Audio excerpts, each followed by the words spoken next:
Hello, welcome again. We are covering the subject heat transfer for civil services mains, IFS and various grade exam. Next topic in the chapter of heat exchanger is effectiveness of counter flow heat exchanger.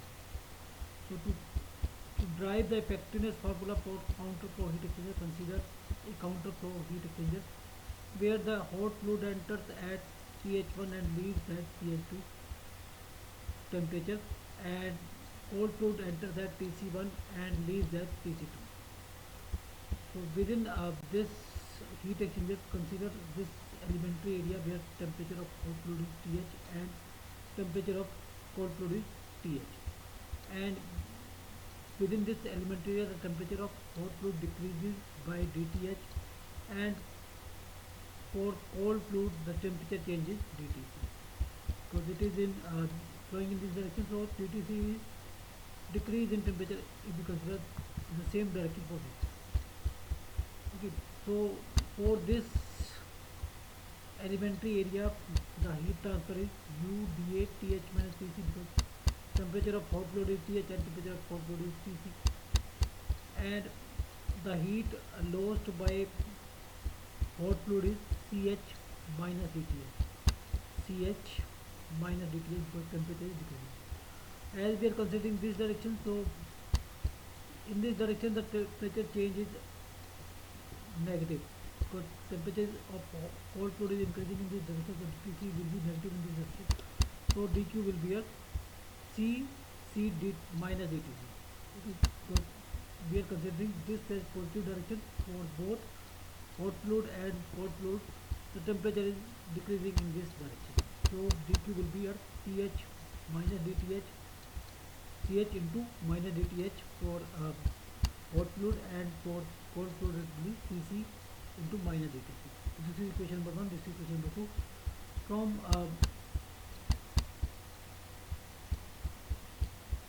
from 2 we have dq is equal to minus dth is equal to minus dq by ch, and dtc is equal to minus dq by cc.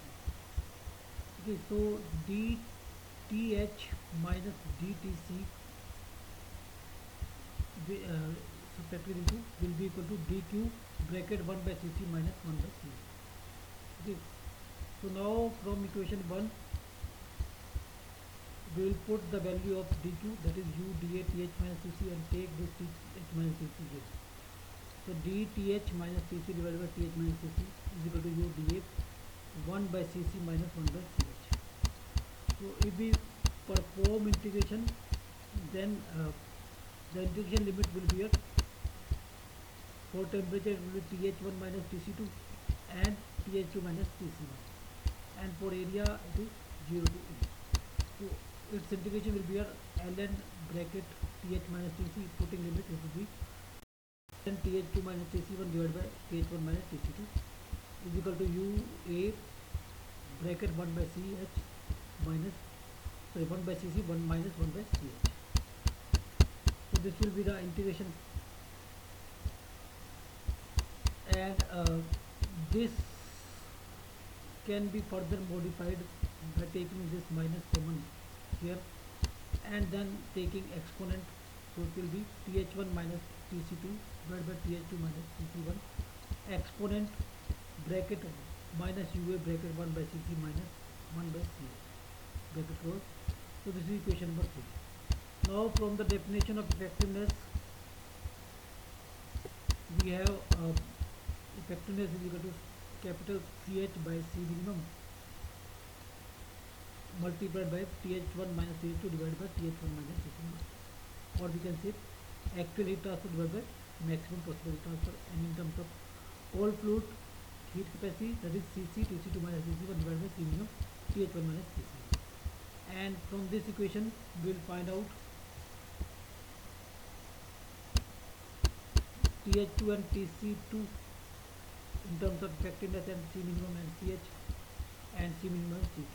So this is the Th2 and this is the Tc2 from this equation.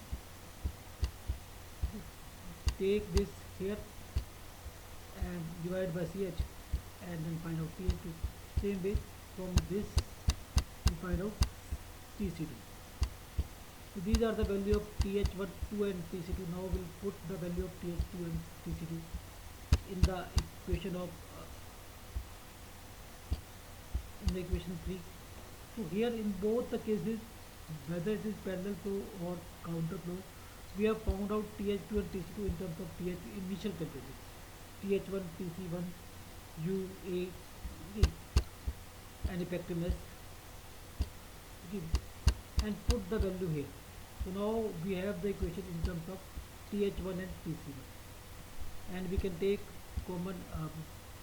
So this is the value of left hand side of equation 3 after putting value TH2 and TC2, and from this we can take common TH1 minus TC1, and from denominator we can also take common TH1 minus TC1. So it will cancel out, and here it will be 1 minus C minimum by CC effectiveness divided by 1 minus C minimum by CH effectiveness is equal to exponent minus UA bracket 1 by CC minus 1 by CH.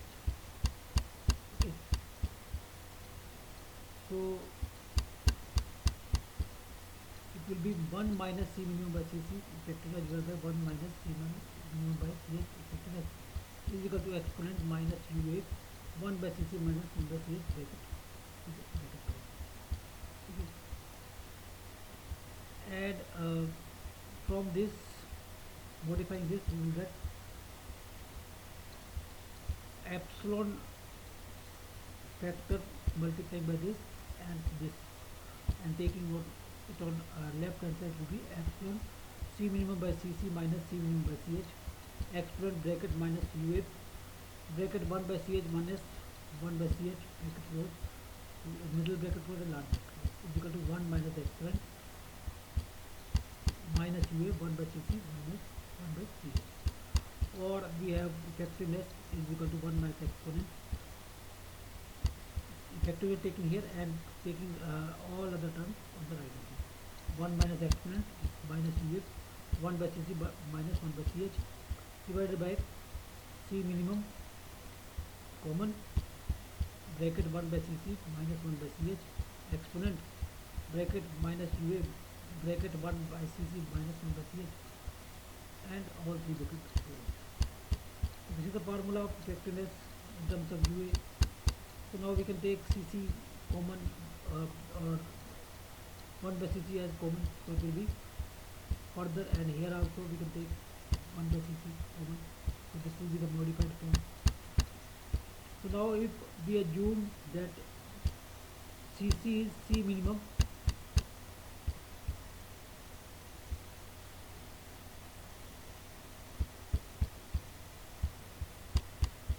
then the effectiveness will be a 1 minus exponent minus UA by C minimum bracket 1 minus C minimum by C minimum, and here C minimum by C minimum bracket 1 minus C minimum by C maximum exponent minus UA by C minimum bracket 1 minus C minimum by C maximum bracket close bracket. Okay, then U by C minimum is called NTU and C minimum by C maximum is called fluctuation. So this will cancel out, and here we can write NTU, and here we can write C, here we can write also C. So it will be 1 minus exponent minus NTU bracket 1 minus C bracket close, all bracket close, and divided by 1 minus C exponent minus NTU 1 minus C. So if we take CH as C minimum, then we will also get the same expression, that is for counter flow. So expression for counter flow effectiveness is 1 minus exponent bracket minus NTU bracket 1 minus C divided by 1 minus C exponent minus